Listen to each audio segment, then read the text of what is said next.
qu'on voit dans les béatitudes. Donc, lorsqu'on parle d'être pauvre en esprit, ben on a comme cette réalisation-là qu'on ne mérite rien, qu'on n'est rien devant le Seigneur. On a besoin de recevoir de lui la grâce et de ne pas recevoir le jugement. Et à notre tour, maintenant, on est miséricordieux envers les autres. Il nous dit que le cœur pur fait référence à ce cœur qui était affligé dans son péché. On sait qu'on mérite la condamnation, on sait que notre péché nous sépare de Dieu. Il y a une tristesse, une vraie tristesse, un vrai deuil qui se fait sur notre péché. On ne veut plus de notre péché dans notre vie, on veut la sainteté. Et là, ici, aujourd'hui, on voit qu'on reçoit en Dieu un cœur pur. On a les débonnaires, ceux qui sont doux, qui doivent suivre la parole de Dieu et qui sont maintenant des artisans de paix envers un monde perdu. Puis ensuite, on voit la passion pour la justice. Puis on termine au verset 10 avec la persécution pour la justice, qu'on va voir à la fin de la série. Donc, il y a comme une suite logique qui prend place ici dans les béatitudes et qu'on doit être conscient lorsqu'on étudie le texte un petit peu. Aujourd'hui, on est au verset 8 qui dit « Heureux ceux qui ont le cœur pur, car ils verront Dieu ». C'est quoi un cœur pur? C'est justement cette personne-là qui a vécu les premières béatitudes qu'on a vues déjà depuis le début. C'est une personne qui a déjà réalisé son affliction, sa petitesse devant Dieu, qui a besoin de recevoir la miséricorde de Dieu, qui réalise qu'il n'est pas juste en lui-même, qui a besoin de recevoir une justice qui vient de l'extérieur, qui vient de Jésus-Christ, pour pouvoir vivre de la manière que Dieu l'appelle à vivre. Et maintenant, c'est une personne qui a un cœur pur. Une personne, la Bible nous dit ici, qui va pouvoir voir Dieu. Je crois que la personne qui a un cœur pur, c'est une personne qui a reçu un cœur pur de la part du Seigneur et qui maintenant peut avoir un cœur qui ressemble à celui de Christ. C'est ce qu'on va regarder ensemble ce matin. Je suis vraiment convaincu que la chose la plus importante en ce qui nous concerne, c'est notre cœur. Voici l'idée principale. Ton bonheur est proportionnel à la passion de ton cœur. Et je prie que ça devienne clair, que ça devienne vrai pour chacun d'entre nous, que ton bonheur est proportionnel à la passion de ton cœur. On a formulé à travers toute la série nos idées principales avec cette phrase-là, « Ton bonheur dépend de » ou quelque chose comme ça, parce qu'on croit que les béatitudes est le profil d'une personne heureuse. On croit que ça décrit le caractère de Christ, mais que ça décrit aussi le caractère d'un chrétien, d'un disciple de Jésus-Christ, qui est né de nouveau en Jésus-Christ, la manière dont il va vivre sa vie et de quoi il a l'air, pratiquement parlant. Donc avant d'aller dans le premier point, laissez-moi encore prier, parce que j'ai grandement besoin du Seigneur.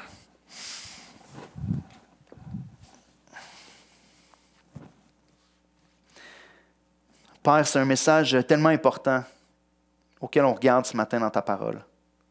Cette série-là au complet est tellement importante pour nos vies, pour notre cœur, pour notre marche avec toi, pour notre manière d'agir avec les gens du dehors. Je te prie, mon Dieu, que ce matin encore, ce soit un baume qui vienne sur notre cœur. Aide-moi, mon Dieu, à communiquer ta parole comme tu m'appelles à le faire. Aide-moi à communiquer ta parole d'une manière claire, véridique, précise. Aide ton Église éternelle à recevoir ta parole comme on doit la recevoir, comme la parole de Dieu, comme cette bonne semence dans la bonne terre, qu'elle puisse porter du fruit.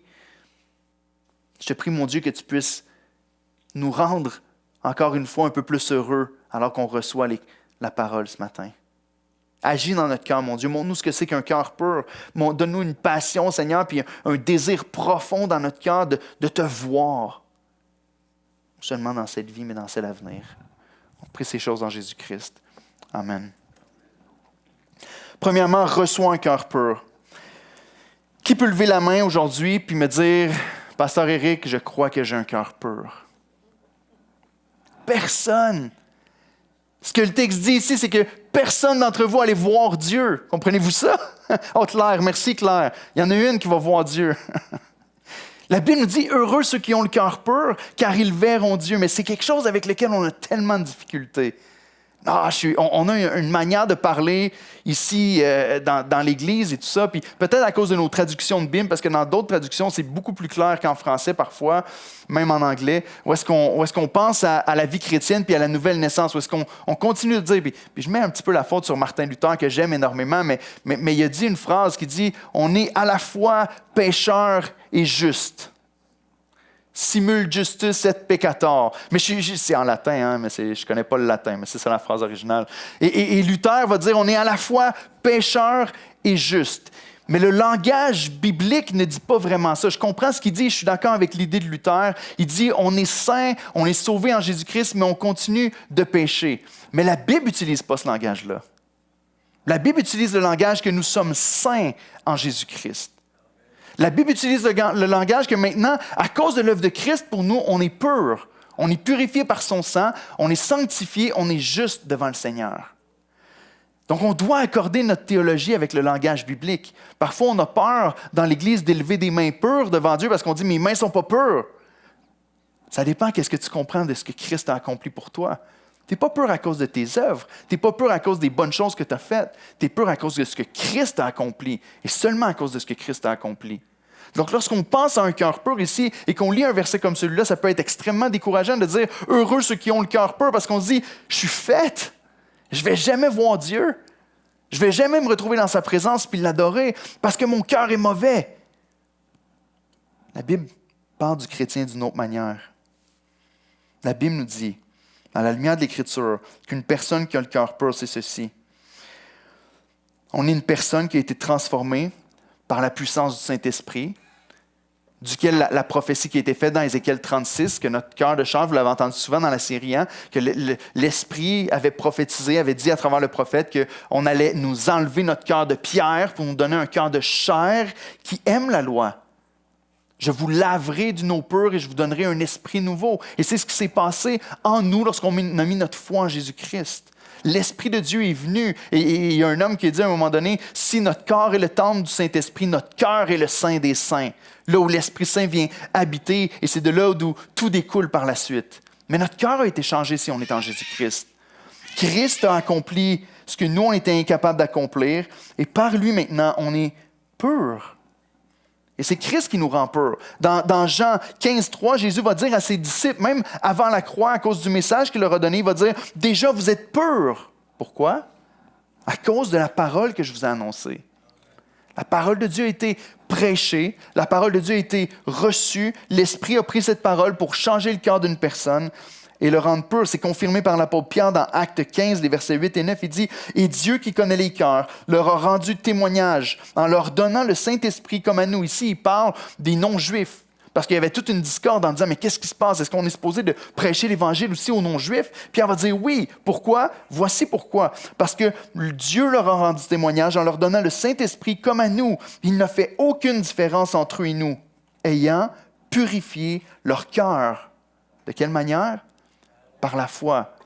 Donc, c'est Dieu seul qui peut purifier notre cœur. C'est la parole de Christ qui nous est annoncée, que l'Esprit utilise pour changer notre cœur, qui maintenant exerce la foi envers Dieu, et on a un cœur pur. C'est ce que la parole de Dieu enseigne. Donc, lorsqu'on entend le message de l'Évangile, ou qu'on le lit, ou peu importe où est-ce qu'on le prend, et qu'on place notre foi dans ce message, et en Jésus qui est le centre du message, notre cœur est purifié par le Saint-Esprit qui vit en nous. Voici ma croyance de base, voici ce que je crois que la Bible enseigne. On part avec ça pour comprendre qu'est-ce que Jésus veut dire en disant « Heureux ceux qui ont le cœur pur, car ils verront Dieu ». Ce qu'on doit comprendre maintenant, c'est qu'est-ce que ça veut dire pur. Qu'est-ce que ça veut dire avoir un cœur pur? Certainement, lorsqu'on lit l'Écriture, on doit comprendre la tension qui existe entre le déjà et le pas encore. Christ a déjà accompli notre salut, on est déjà déclaré juste devant Dieu. Mais on ne marche pas dans une justice parfaite pendant une vie sur la terre. Mais il y a un jour qui vient où est-ce que Christ va revenir nous chercher et où est-ce qu'on va être avec lui pour l'éternité, où est-ce qu'on va être dans l'absence totale du péché, de la tentation, et on va être complètement justifié dans la présence de Dieu. Maintenant, on ne péchera plus, on va être complètement sanctifié et on ne marchera plus dans le péché. Donc, on parle d'une réalité qui est présente puis une réalité à venir. Lorsqu'on est pur en Jésus, lorsqu'on reçoit un cœur pur, c'est un cœur qui a des nouveaux motifs, un cœur qui a des nouveaux désirs, un cœur qui se dirige dans une nouvelle direction, dans un nouveau chemin, une nouvelle voie, mais encore une fois, pas d'une manière parfaite, jusqu'à ce qu'on soit dans la présence de Dieu. Et je vais vous le montrer à travers la parole aujourd'hui. Donc, il y a quelque chose qui prend place. Pour les Juifs, pour le peuple hébreu, le cœur, ce n'était pas juste l'endroit où on a des sentiments. On peut dire « je t'aime de tout mon cœur » ou le centre de nos émotions. On dit c'est là où les émotions prennent place. Dans la pensée hébraïque, le cœur est le centre, en anglais on dirait le core, le noyau de la personne que tu es. Autrement dit, ton cœur, c'est l'endroit même où ta volonté existe, d'où ta volonté part. C'est là où il y a tes réflexions, tes convictions, puis c'est de là que tes décisions vont découler. Donc, c'est quoi un cœur pur? Premièrement, ce que je crois en lisant l'Écriture, c'est qu'un cœur pur est un cœur qui est sans mélange. Lorsqu'on parle de pureté dans l'Écriture, on peut regarder déjà avec Moïse, avec l'Exode, le Lévitique, où est-ce qu'on parle de pureté constamment. Moïse reçoit les instructions pour bâtir le temple de Dieu, avec tous les objets qui sont à l'intérieur, et tous les objets devaient être en or pur. Qu'est-ce que c'est un or pur? Mais c'est un or qui n'était pas OR, là, pas ART, qui n'était pas mélangé avec d'autres substances. On n'a pas essayé de mêler l'or avec autre chose pour en faire une plus grande quantité. Ça devait être de l'or pur. Le parfum qui brûlait constamment dans la présence de Dieu devait être un parfum qui était aussi pur selon la recette que Dieu leur avait donnée. Ils devaient mélanger absolument rien avec ce parfum-là, sinon c'était désagréable au Seigneur. Ça devait être un parfum qui était pur, qui brûlait constamment dans la présence de Dieu. Lorsqu'on parle de pureté dans l'Ancien Testament, et même dans le Nouveau Testament, on parle de quelque chose qui est sans mélange, de quelque chose qui est sans hypocrisie. Quand tu vas pour acheter un bijou, puis tu te rends compte qu'il est mêlé avec autre chose, tu te rends compte que tu t'es fait avoir. Tu m'as eu. C'était hypocrite, c'était pas la bonne chose, c'était pas vraiment en or finalement. Un cœur pur est un cœur qui est sans mélange, un cœur qui n'est pas hypocrite, qui est sans hypocrisie. Et Jésus a souvent repris les pharisiens en leur disant, vous louez Dieu de votre bouche, mais votre cœur est éloigné de moi. Vous avez une apparence de piété, une apparence de foi, mais votre cœur dit autre chose. On l'a vu dans la série sur David, je me souviens plus ça fait combien de temps qu'on l'a fait, 1 an ou 2, et Dieu dit que Dieu regarde au cœur et non à ce qui frappe les yeux. Et frères et sœurs, on peut venir à l'Église pendant des années. On peut venir à l'Église puis on peut jouer le rôle, donner les bonnes réponses. On peut venir chanter, on peut lire la Bible, on peut prier, on peut faire toutes ces choses-là, on peut faire des bonnes œuvres. Mais au bout du compte, Dieu voit le cœur. Dieu sait si la louange que tu offres est une louange qui est authentique au Seigneur, ou si tu es là pour jouer un rôle ou pour faire semblant. Heureux ceux qui ont le cœur pur, qui sont sans mélange. Ce que ça ne veut pas dire, c'est heureux ceux qui sont parfaits ici-bas. Encore une fois, on pêche, même si on est sauvé en Jésus-Christ, parce qu'on combat encore avec la chair. Il y a toute cette chose-là qui est un peu mystérieuse pour nous dans l'Écriture, mais on a vraiment un cœur nouveau, qui a des nouveaux désirs, des nouvelles aspirations, mais on combat avec la chair tant qu'on n'a pas encore reçu un corps glorifié. C'est ce qu'on croit. On va recevoir un nouveau corps qui ne pêchera plus, dans lequel il n'y aura aucune tentation même de pécher dans la vie éternelle. Pour l'instant, on lutte avec ça encore, c'est vrai. On n'est pas parfait. Mais est-ce que ton cœur est pur dans ses motivations? Est-ce que ton cœur est sans mélange envers Dieu? Vous savez, c'est inséparable du reste de ce qu'on a enseigné dans les béatitudes.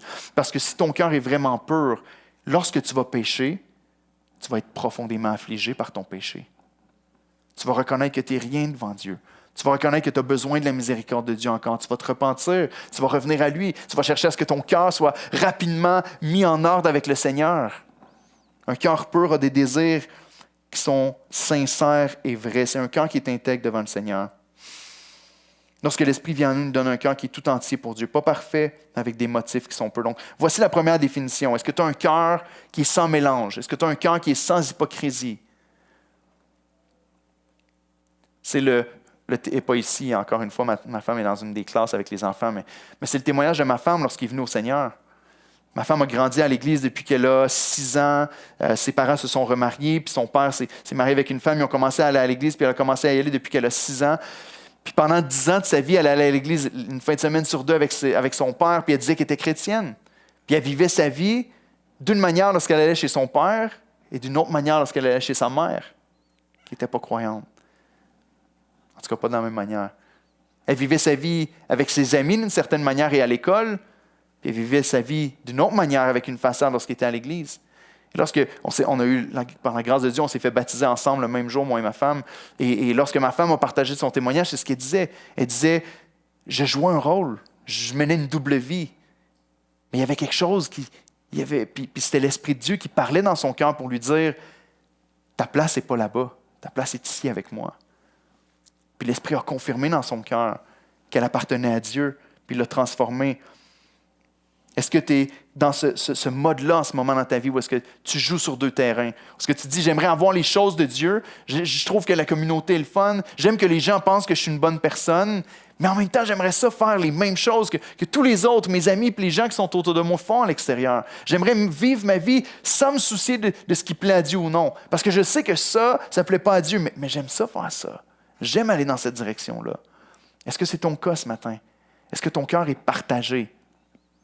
Lorsque Dieu vient attraper ton cœur, si je peux dire, lorsque Dieu vient saisir ton cœur change. Tes désirs changent. Tu luttes avec le péché, mais ton focus est sur l'Éternel et tu veux suivre ses voies. Quand on s'est mariés, moi et Marie, vous allez connaître tous nos secrets en venant à l'église Oxa. Quand on s'est mariés, je ne sais pas s'il y a des fans d'IKEA ici. Quand on s'est mariés, on a des IKEA, c'est quoi déjà, norvégien ou suisse? On a des Suisses avec nous ce matin. C'est un magasin qu'on allait souvent quand on s'est mariés au début. Ça fait très longtemps que je parlais, mais on allait souvent au IKEA puis on avait une section préférée. Une section qu'on aime énormément. Est-ce que vous savez c'est où? C'est la section où tout coûte moins cher. Connaissez-vous? Comment ça s'appelle? Tel quel. C'est notre section préférée. On allait là-bas, puis on les regardait. Puis tu peux pas te tromper, hein? Tu n'as pas comme une boîte, puis tu te dis, j'espère que ça va être vraiment ce que je pensais que c'était, mais tu arrives là-bas, il y a un divan avec une patte cassée. C'est correct, je vais changer la patte, tu l'amènes chez vous, ça coûte moins cher. Tu as un meuble où est-ce que la surface est toute graffinée, où est-ce qu'il y a des marques dessus. Tu sais à quoi t'attendre. What you see is what you get en anglais. Tu vois ce que c'est, puis c'est sûr que c'est ça que tu vas avoir. Est-ce que tu es comme ça? Est-ce que tu es du genre à être au tel quel ou Ikea? Ou est-ce que tu es une personne qui porte une façade, qui a l'air d'être quelque chose, puis finalement, quand on déballe puis qu'on enlève quelques couches, on se rend compte que c'est autre chose qui est caché à l'intérieur. J'aime l'authenticité, c'est quelque chose qui m'attire énormément. J'aime être avec des personnes où est-ce que tu vois direct leurs défauts en passant quelques minutes avec eux autres. Tu vois direct leurs tendances. Tu vois aussi leur cœur, puis ce qu'ils ont, c'est les choses qui sortent de leur bouche sont authentiques. Peut-être gaffeux, peut-être un petit peu maladroit, mais tu as le vrai qui est là devant toi. Le Seigneur dit, c'est ça que je veux. Je veux des cœurs qui sont vrais. Je veux des cœurs purs, avec des motivations qui sont sans hypocrisie. Si on le dit d'une autre manière aussi, quelqu'un qui a un cœur pur, c'est quelqu'un qui a un cœur qui est motivé sur une seule chose, qui a un seul but. On pourrait dire la personne qui a le cœur pur, c'est une personne qui désire de toutes ses forces et qui a un seul focus de remplir le plus grand des commandements, d'aimer Dieu de tout son cœur, de marcher dans les voies de Dieu, d'avoir cette relation avec le Seigneur, qui recherche à être vivant spirituellement puis à maintenir cet amour avec le Seigneur. Heureux ceux qui ont le cœur pur, car ils verront Dieu. Ça, c'est la plus belle et la plus merveilleuse des récompenses pour le cœur pur, parce que c'est l'aspiration la plus puissante dans le cœur d'une personne qui est née de nouveau. Je reviens souvent avec ça parce que je crois que le christianisme n'est pas juste une religion de la tête. Je dévore des livres de théologie, j'aime réfléchir sur les doctrines de Dieu. Mais si notre cœur n'est pas engagé envers le Seigneur, ça ne sert à rien. À rien du tout. Le christianisme est d'aimer Dieu de tout son cœur. Le christianisme fait appel à nos affections. Est-ce que tu aimes Dieu? Lorsqu'il dit « Heureux ceux qui ont le cœur pur, car ils verront Dieu », normalement, tu devrais dire « Wow! » Il n'y a pas de plus grande récompense. Même quand on regarde à toutes les béatitudes qui sont données ici, je pense qu'il n'y en a aucune qui est aussi grande et qui excite autant mon cœur que celle qu'on trouve au verset 8. Le royaume des cieux, parfait, mais si Dieu n'est pas là, je veux rien savoir du royaume des cieux. C'est parfait de dire je vais obtenir la miséricorde, mais si je ne vois pas Dieu, si je n'ai pas cette relation avec le Seigneur, ça sert à quoi de recevoir la miséricorde? Parce que le trésor ultime, le joyau suprême de ma vie, c'est Christ. C'est important, frères et sœurs, je vais le prêcher toute ma vie, ce message-là. Heureux ceux qui ont le cœur pur, car ils verront Dieu et ça devrait t'exciter en quelque part à l'intérieur. Est-ce que mon cœur est partagé? Est-ce que je désire le royaume des cieux sans Christ? Je m'ennuie parfois ou plutôt j'ai une espèce de nostalgie pour le christianisme d'autrefois que je lis parfois dans les livres, et peut-être que ce n'est pas exactement comme c'est écrit, mais où est-ce que tu réalises que tout le monde basait leur vie ou prenait les décisions dans leur vie basées sur leur amour pour Dieu et pour son royaume? Où est-ce que je vais emménager?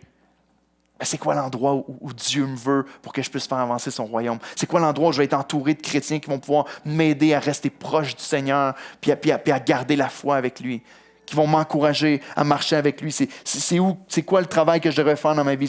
C'est quoi le travail qui va me permettre de pouvoir bénir l'Église de Dieu et de pouvoir bénir les gens qui sont autour de moi et de pouvoir refléter l'Évangile dans l'endroit où je vais travailler? Celui qui va me laisser le temps de servir l'Éternel. Quelle femme est-ce que je vais marier ou quel homme je vais marier? Celui ou celle qui va marcher avec Jésus malgré toutes les épreuves, qui va protéger mon cœur et me pousser vers Jésus en toutes circonstances. Ça, c'est un cœur pur pour le Seigneur. Seigneur, toutes les décisions dans ma vie sont basées sur toi et sur mon amour pour toi et sur mon aspiration à marcher avec toi. Est-ce que ton cœur est partagé ce matin? Est-ce que tu essaies d'amasser à la fois un trésor sur la terre et à la fois un trésor au ciel? Jésus dit que ça ne fonctionne pas. Tu ne peux pas faire ça, tu ne peux pas servir 2 maîtres. Il y en a toujours un qui va prédominer sur l'autre. Il y en a toujours un, finalement, qui est juste là en apparence. Un chapitre plus loin dans Matthieu, au chapitre 6, dans le même sermon sur la montagne, Jésus va clarifier un peu la pureté du cœur en parlant du trésor, justement. Il va dire en 6,19, « Ne vous amassez pas des trésors sur la terre, où la teigne et la rouille détruisent et où les voleurs percent et dérobent, mais amassez-vous des trésors dans le ciel, où la teigne et la rouille ne détruisent point et où les voleurs ne percent ni ne dérobent. Car là où est ton trésor, là aussi sera ton cœur. » Et regardez la suite très intéressante. L'œil est la lampe du corps. Là où est ton trésor, là aussi sera ton cœur. L'œil est la lampe du corps. Si ton œil est en mauvais état, tout ton corps sera dans les ténèbres. Si donc la lumière qui est en toi est ténèbres, combien seront grandes les ténèbres? Tellement intéressant qu'il fasse un lien entre l'œil et le cœur. Celui qui a un cœur pur verra Dieu. On va y revenir plus tard. Ce matin, où est ton trésor? Le cœur pur a un trésor, un but, une passion, sans hypocrisie. Si tu ne connais pas ça encore, c'est que l'Esprit Saint veut te donner ce cœur-là ce matin. Prie Dieu. Dis, Seigneur, j'entends parler du christianisme, j'entends parler de la foi, je connais les traditions chrétiennes, je sais c'est quoi marcher avec Dieu puis faire toutes sortes de choses. J'ai vu mon père, ma mère, un paquet de gens marcher dans les voies de Dieu puis faire des choses chrétiennes. Mais je n'ai jamais eu cet amour-là réel dans mon cœur pour le Seigneur. Prie que Dieu te donne un cœur nouveau. Prie que Dieu te donne un cœur nouveau. Parce que le christianisme, sans avoir ce cœur-là qui désire Dieu, est mort.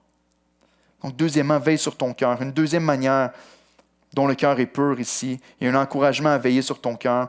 C'est qu'un cœur pur, c'est sans mélange, possède un seul trésor et un seul but, oui, mais la pureté du cœur fait aussi référence au péché. Un cœur pur est un cœur qui est protégé du péché, un cœur qui rejette le péché, un cœur qui ne désire pas le péché dans sa vie. Jésus enseigne que tous les péchés, en Marc 7, proviennent du cœur. Il dit car c'est du dedans, c'est du cœur des hommes que sortent. Puis là, il nomme une série de péchés, les mensonges, les convoitises et toutes ces choses-là. Donc, voyez-vous, parfois, on essaie de mettre la faute sur les circonstances ou l'environnement dans lequel on se trouve. C'est très populaire en ce moment. Très populaire. Chaque fois que tu vois quelqu'un faire une chose ignoble, horrible, monstrueuse, on va essayer de prendre le temps de l'analyser et de dire c'est quoi les circonstances dans lesquelles il se trouvait? Peut-être que son père et sa mère n'étaient pas si gentils que ça. Peut-être qu'il a grandi dans un milieu difficile. Écoutez, comprenez ce que je veux dire. Je ne suis pas en train de dire que ce n'est pas important, ces choses-là. C'est très important. Ça a un impact, ça a une influence. Nos décisions puis notre manière d'élever nos enfants a un impact sur leur vie. Mais ce n'est pas que ça. Le problème, ce n'est pas les circonstances. Le problème, c'est le cœur. Même si tu prends la personne et tu la changes d'environnement, Adam était dans un paradis terrestre. Et il a quand même péché. Le problème, ce n'est pas notre environnement, ce n'est pas ce qu'il y a autour de nous, mais c'est le cœur. On a besoin d'un changement de cœur. Le changement qu'on appelle la repentance dans la parole de Dieu, notamment en 2 Corinthiens 5,17, nous parle d'une métanoïa. On connaît la métamorphose, qui est méta, qui est un changement, morphose de forme. Métanoïa, c'est un changement au niveau de notre noyau de qui on est en tant que personne. C'est un changement de cœur, c'est un changement d'intellect, c'est un changement de manière de penser et de volonté. Lorsque Dieu vient nous transformer, il y a un changement qui prend place. Avant, on se dirigeait vers le péché, puis on avait des désirs vers le péché. Maintenant, on a des désirs qui sont portés vers Dieu. Un message qui m'a parlé il y a très longtemps par le frère Paul Washer disait, il posait la question, puis ça m'a vraiment frappé, il dit, est-ce que tu as, depuis que tu es chrétien, est-ce que tu as une nouvelle relation avec le péché? Puis il disait, parce que si tu n'as pas une nouvelle relation avec le péché, tu n'as pas une nouvelle relation avec Dieu. Parce que quand ton cœur est changé, normalement, il n'y a plus d'amour pour le péché, mais il y a une haine, un rejet, un dégoût du péché, puis un amour pour les choses de Dieu. Un cœur pur recherche la sanctification. Comment est-ce qu'on le voit? Il y a un passage dans Hébreux 12, 14 qui est en parallèle avec celui de Matthieu 5, 8. Matthieu 5 dit « Heureux ceux qui ont le cœur pur, car ils verront Dieu ». Et il y a un lien avec le fait de voir Dieu qui est très important. Et dans Hébreux 12, 14, il nous dit « Recherchez la paix avec tous et la sanctification ». C'est quoi la sanctification? C'est de rejeter de plus en plus le péché dans notre vie et prendre et revêtir de plus en plus l'homme nouveau qui est renouvelé à l'image de Christ, qui est transformé à l'image de Christ. Il nous dit rechercher la sanctification sans laquelle personne ne verra le Seigneur. Voyez-vous? Un cœur pur est un cœur sans mélange, mais c'est aussi un cœur qui rejette le péché, un cœur qui ne veut pas marcher dans le péché, mais marcher avec le Seigneur. Jésus dit que sans un cœur pur, on ne peut pas voir Dieu. Puis en hébreu, on clarifie en disant que sans la sanctification, on ne peut pas le voir. Un cœur pur est donc un cœur qui est sanctifié, ou plutôt continuellement sanctifié par l'Esprit Saint. Un cœur qui est continuellement en train de s'éloigner, de combattre contre le péché pour s'approcher de Dieu. Il faut réaliser ce matin que le péché empoisonne le cœur, puis t'éloigne de Dieu, toujours. Toujours. Le péché brouille ta vision de Dieu. Le péché t'empêche de voir Dieu tel qu'il est. Le péché agit comme un voile qui nous empêche de voir le Seigneur, t'empêche d'être utile pour le royaume. Le péché te tient loin de la vérité et t'empêche de voir Dieu. C'est pourquoi l'auteur de l'Épître aux Hébreux, encore une fois, quelques chapitres avant, en Hébreux 3,12, nous dit « Prenez garde, frères, que quelqu'un de vous n'ait un cœur mauvais et incrédule. » Mauvais, qui se dirige vers le péché, incrédule, qui ne croit pas Dieu, au point de se détourner du Dieu vivant. 2 Timothée 2 nous parle d'être comme un vase pur, utile à son maître, prêt à être utilisé. Donc, il y a tout ce sens-là de se garder loin du péché pour pouvoir être utile entre les mains du Seigneur, se garder loin du péché pour pouvoir rester proche de Dieu et le voir. C'est pourquoi Proverbe 4, 23 est un des meilleurs passages de toute l'Écriture, qui dit « Garde ton cœur plus que toute autre chose, car de lui viennent les sources de la vie. » Autrement dit, de ton cœur découle tout le reste. Si tu ne veilles pas sur ton cœur, tout le reste de ta vie va être empoisonné par le péché qui règne dans ton cœur. Si ton cœur est vraiment à Dieu, si ton cœur est sans mélange, si ton cœur est purifié par le Seigneur, si tu t'efforces d'avoir un cœur pur, sanctifié par l'Esprit constamment dans ta vie, tout le reste de ce que tu vas faire va être pur. L'Écriture nous dit que tout est pur pour celui qui est pur. Tout découle du cœur. Donc attention, le péché est rusé, le diable rôde. Attention à l'apathie qui te fait croire qu'il n'y a pas de danger, que tu peux dormir tranquille. N'aie pas peur du péché, sois pas sur tes gardes. Fais juste vivre ta vie comme ça en te laissant aller. La paresse est un des plus grands tueurs de l'amour de Dieu qui existe. Si tu ne veilles pas sur ton cœur, il y a quelqu'un d'autre qui va le remplir avec quelque chose. Si tu ne veilles pas sur ton cœur, tu es en danger. En Hébreux 12, les versets 2 à 3, on nous dit que le péché nous enveloppe si facilement. Un peu de médisance dans le cœur, un peu de mépris, un peu de paresse, un peu de relâchement dans la parole et la prière. Un verre de plus, c'est pas si grave. Un peu de nudité, ça compte pas. Un petit mensonge. Ou comme on aime dire au Québec, un mensonge blanc. C'est pas grave. Un petit mensonge. Un petit manque de repentance. Et bam, le péché t'enveloppe si facilement. Tu laisses entrer le péché dans ta vie, puis petit à petit, c'est une pente glissante. Parce que tu redescends la montagne de l'autre côté. Dans la mythologie grecque, on a un personnage qui s'appelle Achille. Est-ce que vous connaissez Achille? Oui, quelques-uns connaissaient Achille. Achille, selon la mythologie grecque, a été trempé dans un liquide spécial pour le rendre pratiquement invincible.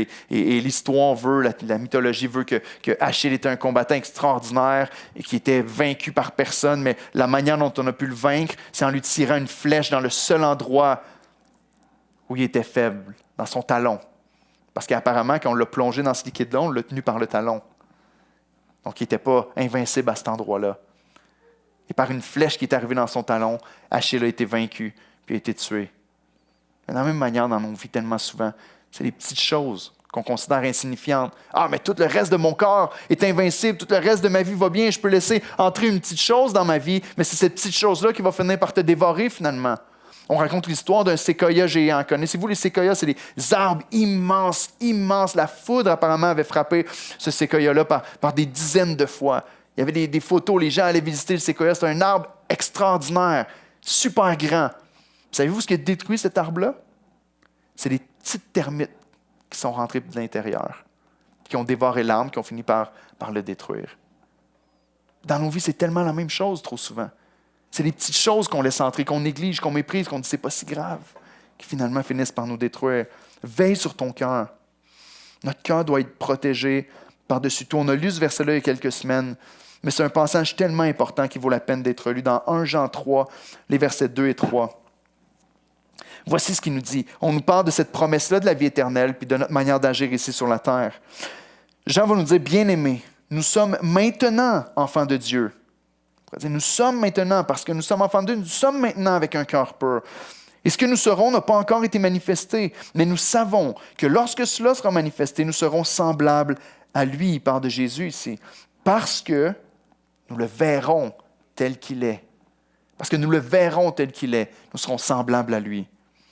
Il continue en disant, quiconque a cette espérance en lui se purifie comme lui-même est pur.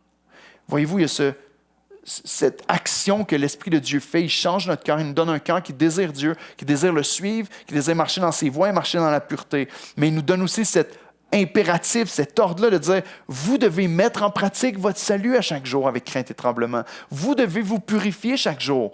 De quelle manière je fais ça? En plongeant mes regards dans l'Écriture? Certainement. Je vais vous montrer la voie par excellence, comment on fait ça. Et ça va être le dernier point pour notre message aujourd'hui. Mais il nous dit ici, si tu as cette espérance-là, si tu crois vraiment dans ton cœur que tu es sauvé, que tu appartiens à Christ et qu'un jour tu vas être avec lui dans la vie éternelle, normalement, tu te purifies pendant que tu es sur la terre. Normalement, tu marches dans la sanctification et tu marches dans les voies du Seigneur. Normalement, tu rejettes le péché dans ta vie, tu te repens rapidement lorsque tu pêches et tu marches dans la sainteté avec le Seigneur. Parce que je sais que je vais voir Dieu et être comme lui, je me purifie. Donc la question, c'est est-ce que c'est ton cas en ce moment? La question, c'est comment je fais ça? Comment est-ce que je peux me purifier, Éric? Je t'entends parler, puis pour moi, ça me semble encore être une espèce de liste de tâches où est-ce que je dois faire telle et telle chose pour pouvoir être saint, pour pouvoir rejeter le péché. Puis ça me semble être une vie qui est tellement difficile et qui est ardue et qui me demande, qui est un poids sur mes épaules. Ça sonne comme du légaliste. J'ai lu dans un livre que j'ai jeté récemment d'un homme qui s'appelle Zal, je ne me rappelle pas de son prénom, mais qui disait, si vous entendez un message où est-ce qu'on parle, dans la parole de Dieu, la prédication, où est-ce qu'on parle de discipleship, de faire des disciples ou de discipline spirituelle, où vous entendez des messages avec des impératifs, ce n'est pas l'Évangile, écoutez pas et fuyez cette Église-là. C'est complètement fou. Parce qu'on doit acheter toutes les lettres de l'apôtre Paul au complet et on doit acheter les 4 évangiles et tout l'enseignement du Seigneur. Parce qu'il nous donne des impératifs encore et encore. Il y a une vie qu'on est appelé à vivre. Seulement, ce n'est pas par notre force. C'est par l'Esprit qui vit en nous. De quelle manière est-ce qu'on met en pratique, de quelle manière est-ce qu'on est transformé par l'Évangile et qu'on est purifié dans notre vie? Voici le dernier point. Contemple, deviens et contemple. C'est facile, hein? Méditez là-dessus. Contemple, deviens et contemple. Je crois que ça doit être joyeux.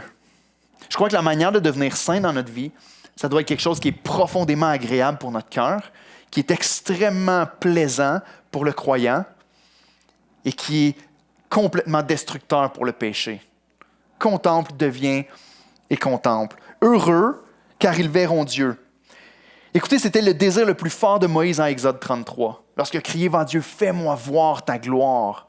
C'était le cœur de David, le désir le plus profond du cœur de David, lorsque David a dit, « Je demande à l'Éternel une seule chose dans le psaume 27, que je désire ardemment, c'est de demeurer toute ma vie dans le temple de l'Éternel pour contempler sa magnificence. » C'est le désir profond et l'espoir de Job dans l'Ancien Testament, Job 19, 25 à 27, où est-ce qu'il dit, « Mais je sais que mon Rédempteur est vivant et qu'il se lèvera le dernier sur la terre.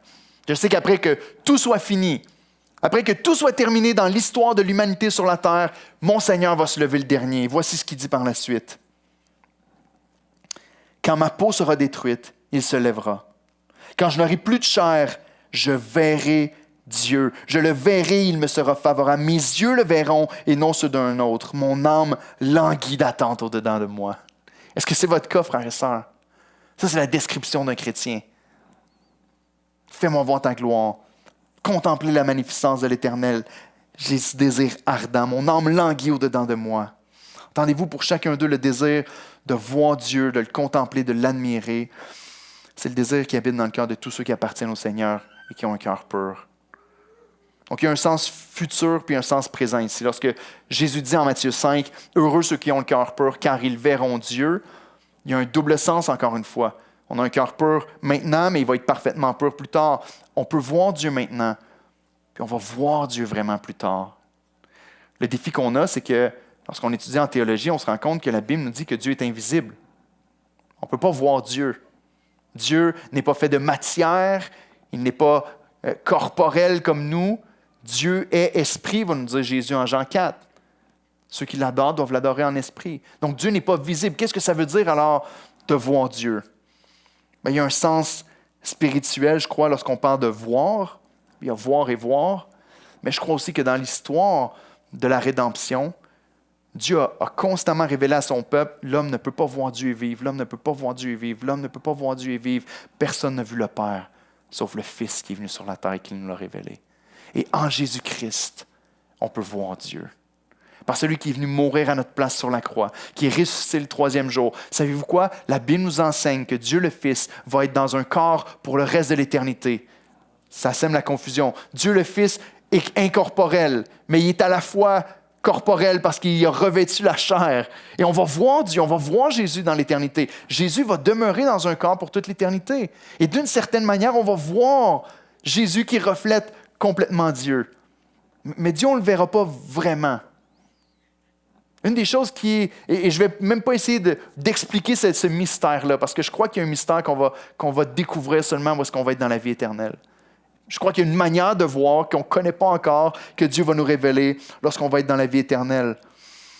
On comprendra probablement juste où est-ce qu'on va être rendu là. Mais Dieu s'est rendu visible en Jésus-Christ. Mais il y a aussi le fait que les yeux de notre âme peuvent voir Dieu et l'admirer. On peut contempler le Seigneur dans les œuvres qu'il a faites. On peut contempler le Seigneur et comprendre son caractère, ses attributs, sa grandeur, sa beauté, sa magnificence à travers sa parole, à travers l'œuvre accomplie en Jésus-Christ, et à travers ce qu'il nous révèle dans l'Écriture. On peut comprendre quelque chose à propos du Seigneur. Selon la parole de Dieu, seuls ceux qui ont le cœur pur peuvent voir Dieu, mais seuls ceux qui voient Dieu sont constamment purifiés. C'est ce qu'on écrit, c'est ce qu'on voit dans l'Écriture. C'est très important, frères et sœurs. Seuls ceux qui ont le cœur pur vont voir Dieu ultimement à la fin des temps, mais seuls ceux qui ont le cœur pur peuvent voir Dieu maintenant pendant leur vie sur la terre. Donc, je veux qu'on se termine avec cet encouragement-là ce matin. Le moyen de garder un cœur pur et de purifier nos cœurs constamment et de mettre à mort le péché dans notre vie et de faire une chose que tout chrétien aime faire, contempler Dieu. Chérir Dieu. Focusser nos regards sur Dieu et découvrir et connaître Dieu. Il y a un vieux cantique qui dit « Le connaître, c'est l'aimer ». Lorsque tu découvres qui est l'Éternel, ton cœur s'emballe d'amour pour lui. On ressemble à Christ et on est purifié de plus en plus alors qu'on contemple l'Éternel. Voyez-vous, même dans ce qu'on a vu jusqu'à présent, combien la sanctification est liée aux yeux.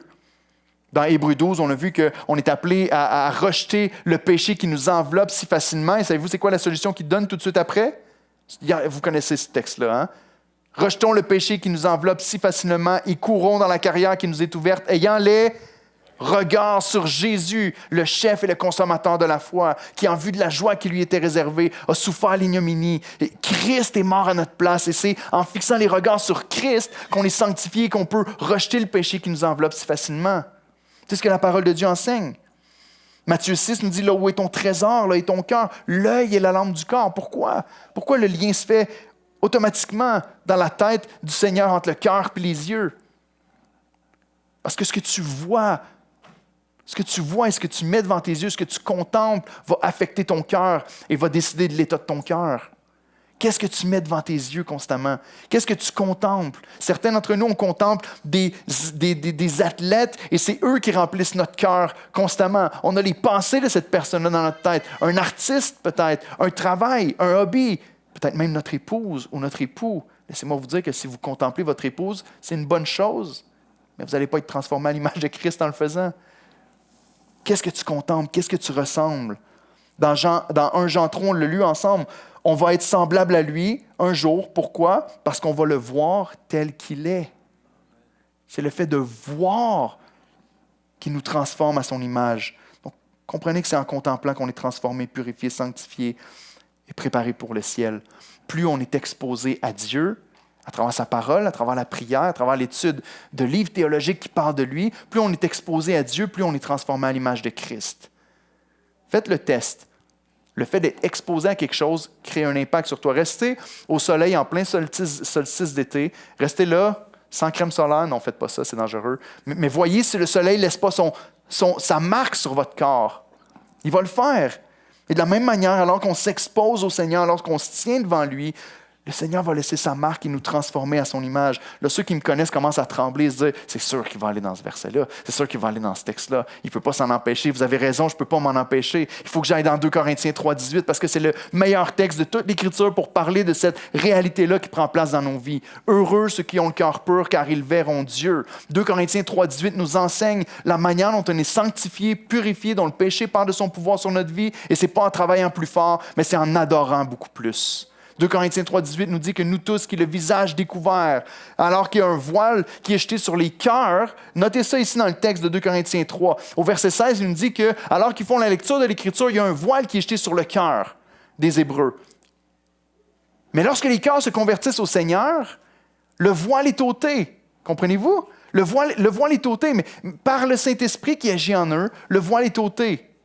Et c'est quoi le résultat? Nous tous qui le visage dévoilé ou découvert. Le mot ici fait référence au voile encore. Découvert veut dire dévoilé.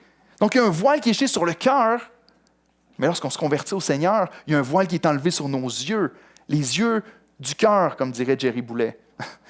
Il y a un voile qui est enlevé. Alors maintenant, en Christ, on est capable de contempler la gloire de Dieu. Et qu'est-ce qui se passe lorsqu'on contemple, lorsqu'on adore? Le mot contempler ici ne veut pas dire juste regarder, ne veut pas juste dire voir. Tu ne vas pas juste devant un paysage pour dire j'ai vu le Grand Canyon, c'est fait, je peux le barrer de ma checklist, puis tu t'en vas. J'ai monté une montagne avec ma femme il y a quelques années à Calgary. J'avais jamais été dans les Rocheuses. On a pris beaucoup de temps à monter une montagne. Rendu au sommet, quand on a regardé la vue à couper le souffle avec les rivières qui passaient au milieu des montagnes, puis les autres montagnes qui étaient plus loin, la neige, les nuages, c'était extraordinaire. On n'a pas juste regardé puis on a fait c'est fait, on redescend. On a regardé puis on a contemplé. Il y a eu quelque chose qui a pris place dans notre cœur. On a regardé puis on a pris plaisir dans ce qu'on était en train de regarder. Puis c'est resté marqué dans notre tête. Lorsqu'on passe du temps avec le Seigneur, c'est ce qui prend place dans le cœur du croyant. Tu regardes à l'Éternel dans sa parole, c'est ce qui est écrit ici dans 2 Corinthiens 3, alors qu'on le contemple à travers l'Écriture, on peut voir la grandeur, la beauté du Seigneur, et il y a une image qui reste imprégnée sur nous. C'est ça qui va te donner la délivrance sur le péché. Il y a un vieux puritain qui a déjà dit, la manière de vaincre le péché, ce n'est pas en essayant de combattre le péché de front, mais c'est en combattant les plaisirs du péché par un plaisir supérieur. C'est en combattant les plaisirs du péché par un plaisir supérieur. Tu vas arriver à combattre puis à mettre à mort le péché. Peut-être qu'il y a un péché dans ta vie que tu n'arrives pas à vaincre.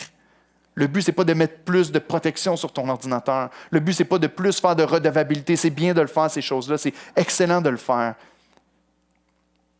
Mais la tentation du péché va disparaître lorsque tu vas le détruire avec un plaisir qui est de loin supérieur. L'adoration du Seigneur Jésus-Christ. Alors que tu le contemples, tu es transformé à l'image. C'est le verset de ma vie, c'est ce qui définit mon ministère, la passion de mon cœur. Lorsqu'on prêche la parole de Dieu, le but est de voir Dieu et d'être transformé à son image.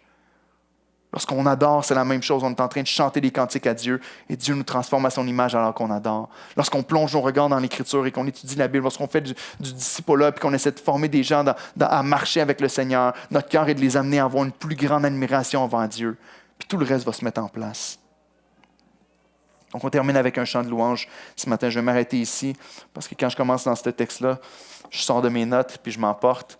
Je vais inviter l'équipe de louange à s'approcher. On va chanter un dernier chant ensemble. Et juste mettre en pratique qu'est-ce qu'on vient de voir ce matin. On croit que celui qui a le cœur pur, c'est celui qui va voir Dieu. Donc, contemple, deviens et contemple. Parce que si tu contemples Dieu, tu deviens son image de plus en plus pendant que tu es sur la terre, jusqu'au jour où tu vas contempler ultimement dans la vie éternelle.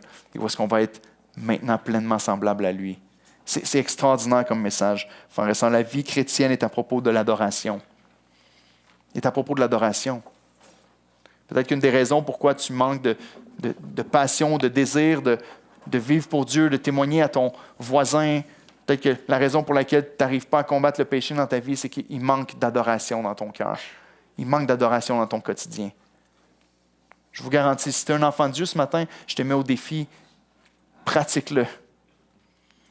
Au lieu d'essayer de trouver toutes sortes de moyens de combattre le péché, adore plus. Remplis ta vie avec un amour pour Christ.